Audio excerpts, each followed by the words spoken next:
SSC CGL 2021-এ আসা এই প্রশ্নটা দেখো, টাইম অ্যান্ড ওয়ার্কে কি বলেছে কোশ্চেনটাতে বলছে 14% can do a work in 18 days. বলছে যে 14 জন পার্সন 18 দিনে একটা কাজ করতে পারে, মানে 14 জন পার্সন 18 দিনে একটা কাজ কমপ্লিট করতে পারে। Okay, after 5 days of work 6 workers left the work, মানে 5 দিন ওয়ার্কার্সরা কাজ করেছে। তার মানে এই 14 জন লোক 5 দিন কাজ করেছে।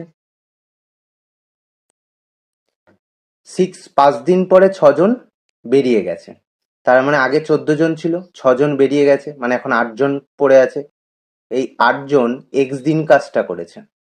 ওকে, নেক্সট বলেছে and joint back on the last day of the work, অর্থাৎ লাস্ট দিনের দিন এই 14 জন টোটাল আবার সবাই ফিরে এসছে, তার মানে প্লাস 14 × 1। এস অন, এখান থেকে আমি এক্স এর ভ্যালু বার করতে পারবো, এক্স এর ভ্যালু যেটা বেরাবে সেটা দিয়ে আমি অ্যান্সার বার করতে পারবো।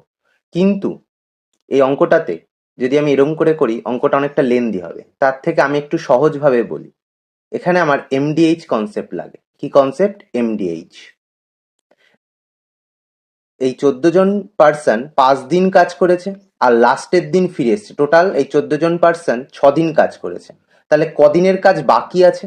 18 দিনের থেকে আমি যদি 6 মাইনাস করি, তার মানে 12, 14 × 12, এই কাজটা বাকি আছে।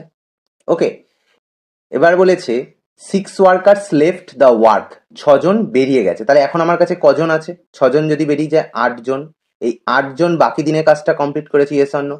ডাইরেক্ট আমি এখান থেকে এক্স এর ভ্যালু পেয়ে যাচ্ছি। 4 দুগুণে 8, 3 4 12, 2 দিয়ে 7 দুগুণে 14, মানে 3 7 21। বাট এটাই কি অ্যান্সার? এটাই কি অ্যান্সার? এক্স এর ভ্যালু 21 বলেছে। বলছি in how many days the work goat completed, কতদিনে কাজটি টোটাল শেষ হবে, এটাই আমার অ্যান্সার না।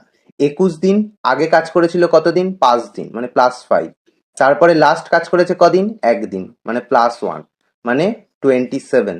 ডি ধুরন্ধর ইজ দ্য রাইট অ্যান্সার।